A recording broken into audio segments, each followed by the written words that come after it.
सहनावतु सहनो भुनक्तु सह वीर्यं करवावहि तेजस्विनावधीतमस्तु मा विद्विषावहि।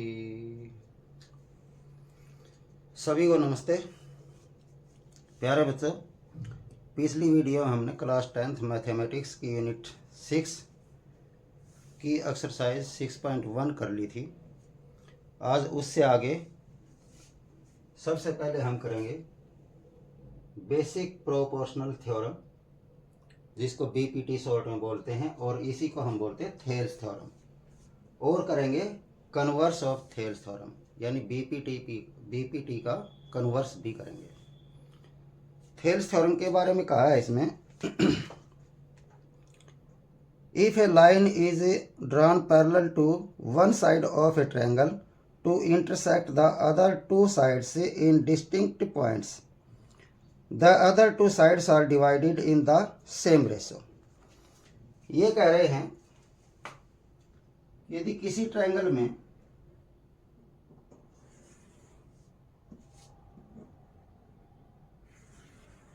मान लेते हैं ट्रायंगल ABC है, एक साइड के पैरेलल कोई लाइन खींच दी जाए तो ये लाइन अदर टू साइड्स को टू डिस्टिंक्ट पॉइंट पर इंटरसेक्ट करती है। मान लेते हैं वो 2 पॉइंट्स हैं D और E। अब हमें प्रूव करना है कि ये जो 2 पॉइंट हैं ये इन 2 साइड्स को सेम रेशियो में डिवाइड करते हैं। यानी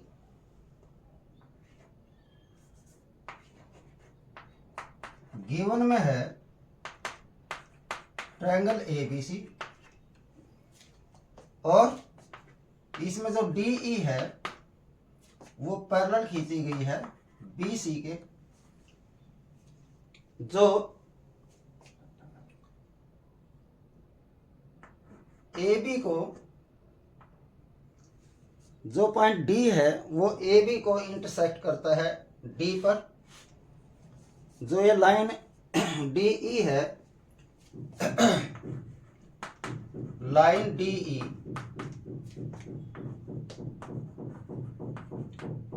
इंटरसेक्ट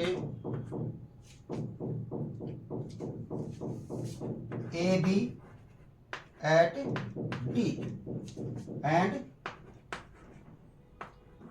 AC at E। हमने प्रूव करना है कि ये 2 पॉइंट इन 2 साइड्स को सेम रेशो में डिवाइड करते हैं। इस साइड की रेशो होगी AD अपॉन DB, ये इक्वल होगा दूसरी साइड के रेशो के, यानी AE अपॉन EC। ये हमने प्रूव करना है। एक छोटी सी कंस्ट्रक्शन करते हैं। एक तो हम BE को मिलाते हैं, एक हम CD को मिलाते हैं, और एक परपेंडिकुलर ड्रा करते हैं AB पर, और एक परपेंडिकुलर ड्रा करते हैं D से DMAC पर। तो हमने किया, ज्वाइन किया है BE एंड CD को, और क्या किया है, ड्रा किया है EN perpendicular to AB and DM perpendicular to AC। ये हमने कंस्ट्रक्शन कर ली। अब आते हैं प्रूफ पर।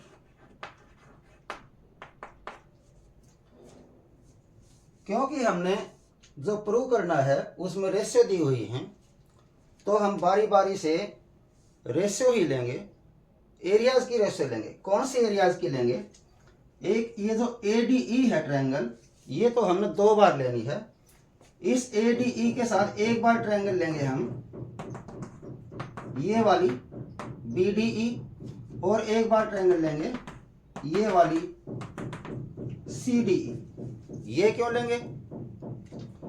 क्योंकि ये जो DE और BC हैं ये पैरेलल हैं और इन पैरेलल लाइन के बीच में एक ही बेस पर ये दोनों ट्रायंगल बनी हुई हैं।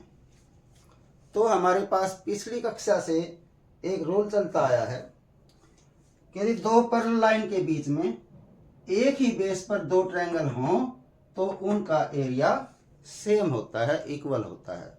इसलिए हम ट्रायंगल AD के साथ एक बार ये ट्रायंगल एक बार ये ट्रायंगल लेंगे और इनका एरियाज का रेशो फाइंड करेंगे। तो area of triangle ADE ratio यानी अपॉन एरिया ऑफ ट्रायंगल ये वाली BDE।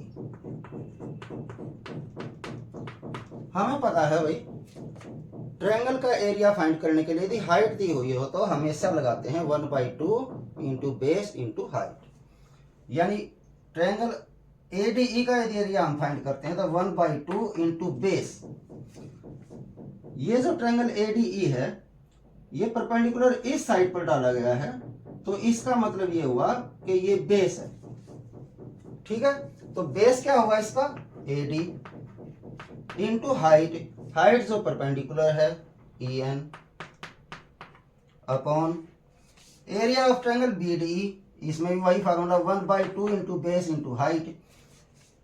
ट्रायंगल BDE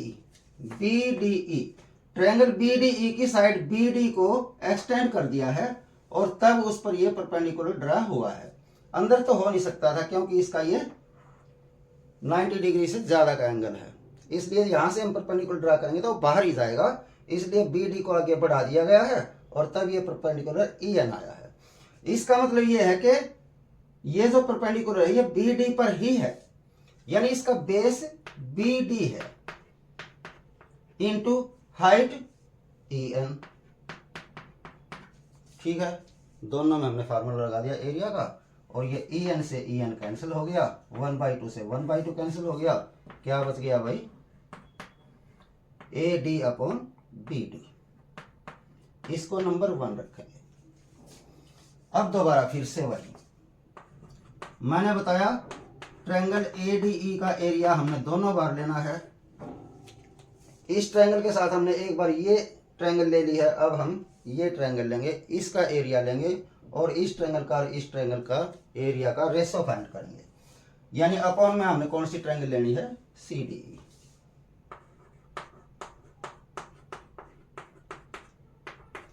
फार्मूला वही 1/2 into base into height triangle ADE का। अब ये है हाइट इसकी, यानी ये परपेंडिकुलर ड्रा किया गया है तो ये इसका बेस है। बेस हो गया इसका AE into height DM upon area of triangle CDE यानी 1/2 इंटू, अब ये जो CDE है इसकी इस साइड को एक्सटेंड किया गया है तब ये परपेंडिकुलर ड्रा हुआ है, तो इसका मतलब इसका बेस है ये यानी CE इंटू हाइट। इसमें ये परपेंडिकुलर ड्रा किया गया था, ये इसकी हाइट है DM। ठीक है, फिर से 1/2 से 1/2 कैंसिल हो गया, DM से DM कैंसिल हो गया, बच गया हमारे पास AE अपॉन CE। इसको नंबर 2 डाल देंगे। अब आते हैं उस बात पर, दो लाइन पैरेलल हैं, उन पैरेलल लाइन के बीच में एक ही बेस पर दो ट्रायंगल बनाई गई हैं, तो इसका मतलब ये है कि इस ट्रायंगल का एरिया और इस ट्रायंगल का एरिया होना चाहिए सेम यानी इक्वल। लिख देंगे हम बट एरिया ऑफ ट्रायंगल ये BDE इक्वल है एरिया ऑफ ट्रायंगल ये यानी CDE। क्यों है भाई, उसके लिए हम यहां लिख देंगे ट्रायंगल्स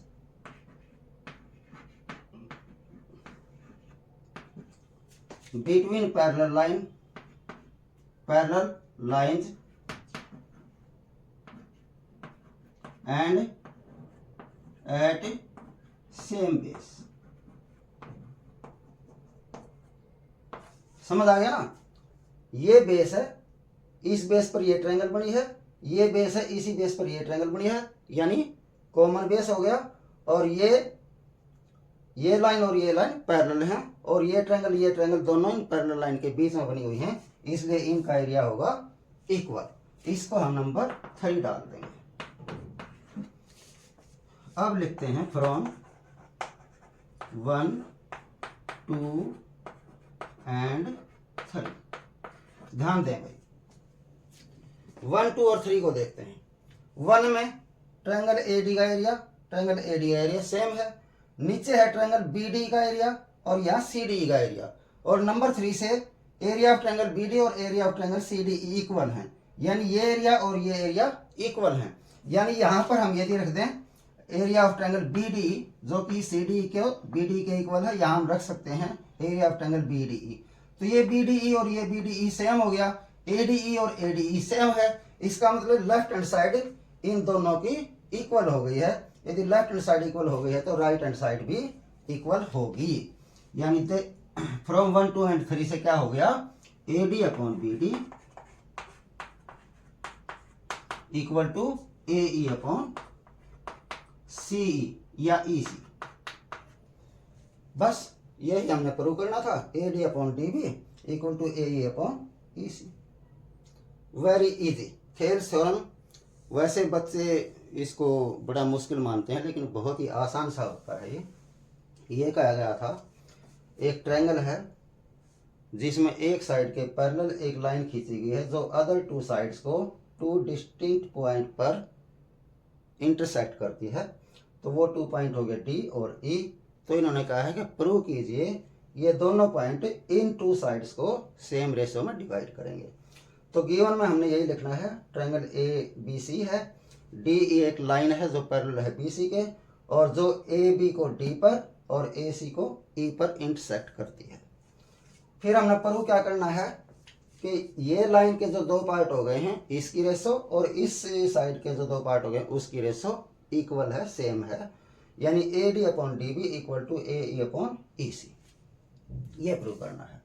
इसको प्रूव करने के लिए हमने क्या करना है, क्योंकि ये लाइन पैरेलल है इसलिए हम इनके बीच में 2 ट्रायंगल बनाना चाहते हैं एक ही बेस पर। तो हम BE को ज्वाइन कर लेंगे और CD को ज्वाइन कर लेंगे। अब ये 2 ट्रायंगल बन गई हैं, एक ही बेस है और पैरेलल लाइन के बीच में है। अब प्रूव करने के लिए हमने क्या करना है, एरिया ऑफ ट्रायंगल ADE को हम 2 बार लेंगे, एक बार एरिया ऑफ ट्रायंगल BDE के साथ, एक बार एरिया ऑफ ट्रायंगल CDE के साथ, और दोनों का एरिया को हमने रेशो में लेना है। पहले हमने लिया area of triangle ADE upon area of triangle BDE। तो एरिया निकालने के लिए ट्रायंगल का जिसमें हाइट दी हुई हमेशा फार्मूला लगाते हैं 1/2 into base into height, 1/2 into base into height. इस ट्रायंगल का बेस है AD और हाइट है इसकी EN, तो AD into EN upon BDE का, जो BDE है इसका भी बेस ये है क्योंकि इसी लाइन पर आगे एक्सटेंड करके परपेंडिकुलर ड्रा किया गया, तो ये इसका बेस है और ये इसकी हाइट है, यानी base BD into height EN। 1/2 cancel हो गया, EN कैंसिल हो गया, बच गया AD अपॉन BD। बिल्कुल इसी प्रकार से area of triangle ADE upon area of triangle CDE, इसमें ये परपेंडिकुलर है तो ये इसका बेस होगा ADE का। तो एरिया का जो फार्मूला लगाएंगे 1/2 इंटू बेस यानी AE इंटू हाइट यानी DM। ऐसे इसका एरिया ऑफ बेस, इसका भी ये बेस है क्योंकि इसी साइड को एक्सटेंड करके परपेंडिकुलर ड्रा किया गया है। ये बेस है, ये हाइट है, तो 1/2 इंटू ये EC इंटू हाइट DM। ठीक है, फिर से 1/2 से 1/2 और DM से DM कैंसिल हो गया, बाकी बच गया AE अपॉन CE या ECA की बात है। ठीक है, लेकिन हमें पहले से पता है कि यदि 2 लाइन पैरेलल हों और उनके बीच में ऐसी 2 ट्रायंगल बने जिनका एक ही बेस हो तो उन ट्रायंगल्स का एरिया इक्वल होता है, सेम होता है, यानी area of triangle BDE equal होगा एरिया ऑफ ट्रायंगल CDE के। ठीक है, क्यों होगा? क्योंकि वो जो ट्रायंगल्स हैं वो टू पैरेलल लाइंस के बीच में हैं और एक ही बेस पर हैं, सेम बेस पर हैं। तो इसको नंबर 3 डाल दिया। 1 2 3 से हम देखते हैं। नंबर 3 से एरिया ऑफ ट्रायंगल BDE और area of triangle CDE equal है, यानी ये और ये इक्वल हैं। ऊपर वाले पहले से इक्वल थे, इसका मतलब नंबर 3 से ये लेफ्ट हैंड साइड 1 और 2 की लेफ्ट हैंड साइड बिल्कुल इक्वल हो गई है।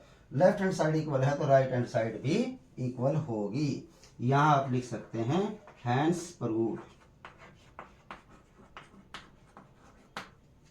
ठीक है, आशा समझ आ गया होगा। अब इसका कन्वर्स लेते हैं।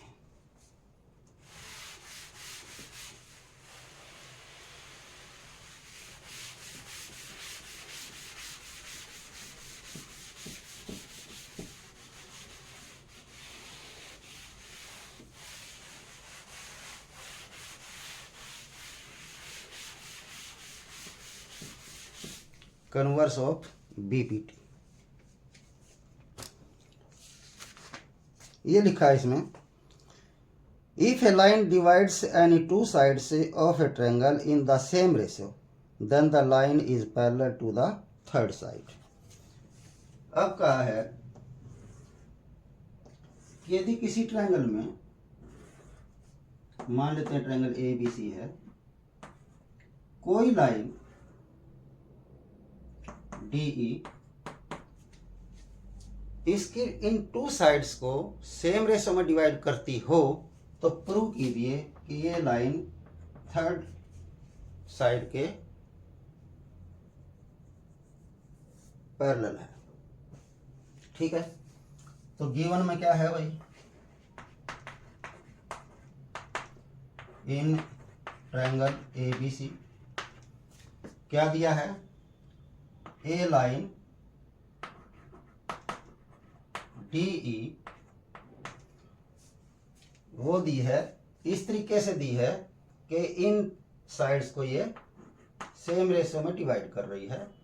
AD upon DB equal to AE upon EC। A line intersect AB and AE at D and E, और तब क्या होता है कि ये जो दोनों पॉइंट है ये इन साइड्स को सेम रेशियो में डिवाइड कर रहे हैं। अपने हिसाब से थोड़ा लिख लेना। प्रूव क्या करना है, प्रूव करना है कि ये जो लाइन DE है ये पैरेलल है तीसरी साइड के यानी BC पे। ये हमने प्रूव करना है। प्रूव कराते हैं। मान लेते हैं जो हमने प्रूव करना है वो नहीं है। मान लिया जो DE है वो BC के पैरेलल नहीं है।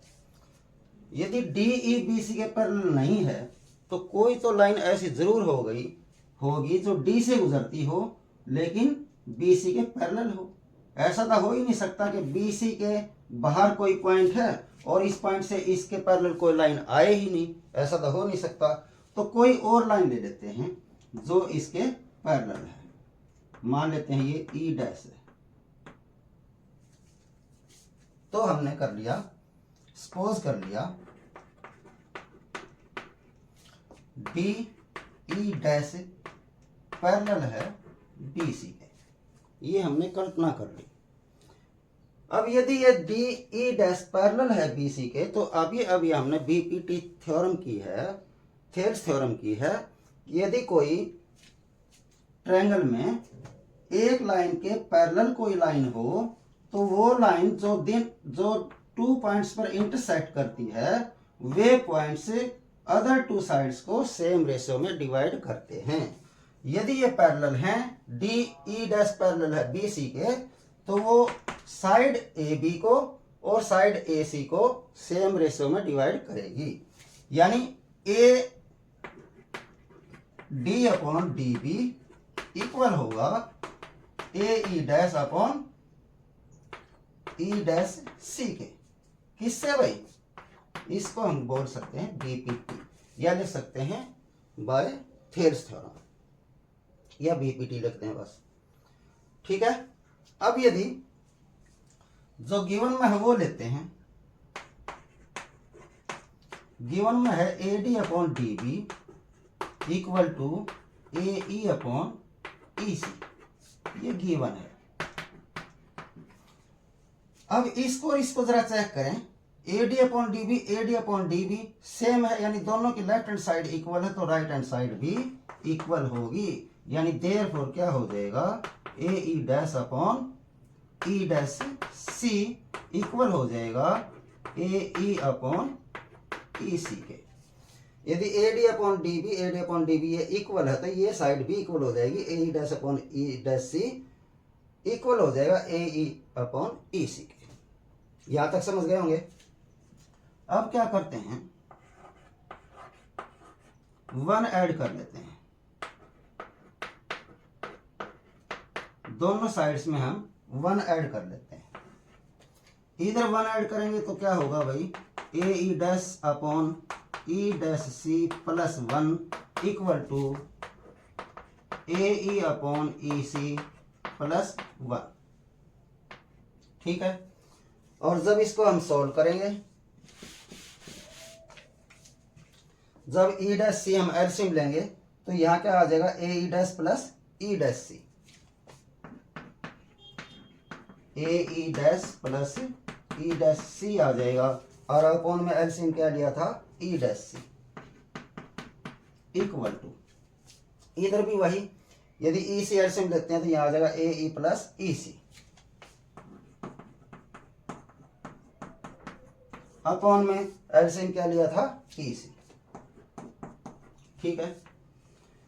अब ये जो A E dash plus E dash C है, A E dash plus E dash C, तो ये तो पूरी साइड बन गई।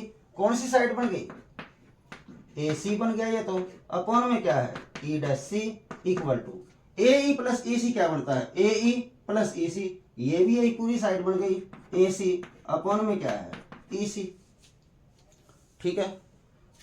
ए सी से ए सी कैंसिल हो गया, यहां भी 1 आ गया, यहां भी 1 आ गया, क्रॉस मल्टीप्लाई करते हैं तो क्या आ गया हमारे पास, ई सी इक्वल ई डैश सी, यानी ये आ गया हमारे पास ई डैश सी और ई सी इक्वल है। इसका क्या मतलब है कि ये दोनों पॉइंट एक ही जगह पर होने चाहिए, तभी तो ई डैश सी और ई सी इक्वल हो सकते हैं। तो हम कहेंगे यहां पर, यहां लिख देता हूं थोड़ा छोटा, therefore E and E dash are coincide, और यदि ये एक ही जगह पर हैं तो यदि डी ई डैश पैरेलल है तो डी ई भी इसके पैरेलल होगा, तो therefore D E is parallel to B C. ठीक है। एक बार फिर से देखते हैं, थेल्स थ्योरम के विलोम में, कन्वर्स में ये कहा है कि यदि किसी ट्रायंगल में कोई लाइन इसकी 2 साइड्स को सेम रेशियो में डिवाइड करती हो तो वो लाइन तीसरी साइड के पैरेलल होगी। यानी गिवन में एबीसी ट्रायंगल है जिसमें डी ई कोई लाइन है जो इन 2 साइड्स को सेम रेशियो में डिवाइड कर रही है, यानी A D upon D B equal to A E upon E C. हमने प्रूव करना है कि जो डी ई लाइन है वो बी सी के पैरेलल है।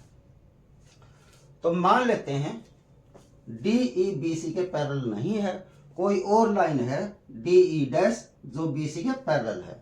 अब यदि पैरेलल है तो हम बीपीटी का यूज करते हैं। यदि डी ई डैश पैरेलल है बी सी के तो ये लाइन इन 2 साइड्स को सेम रेशियो में डिवाइड करेगी, यानी A D upon D B equal to A E dash upon E dash C होगा।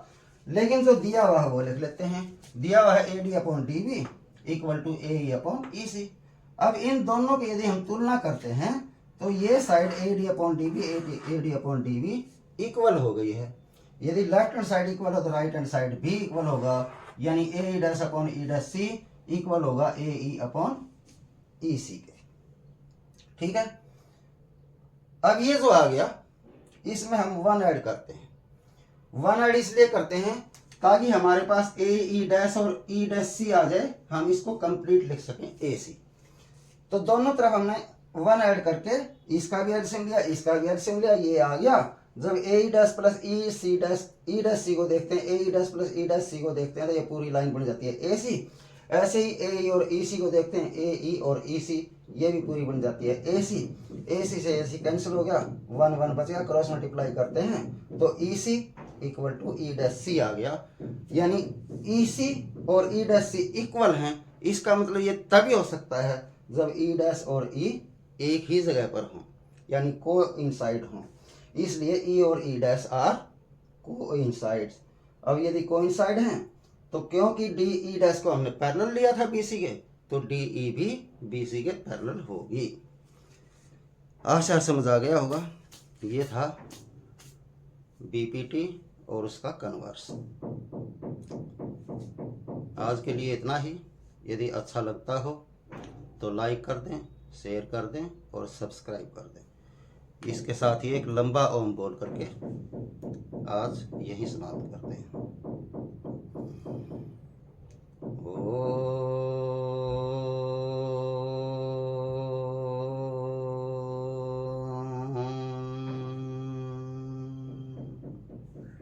सभी को नमस्ते।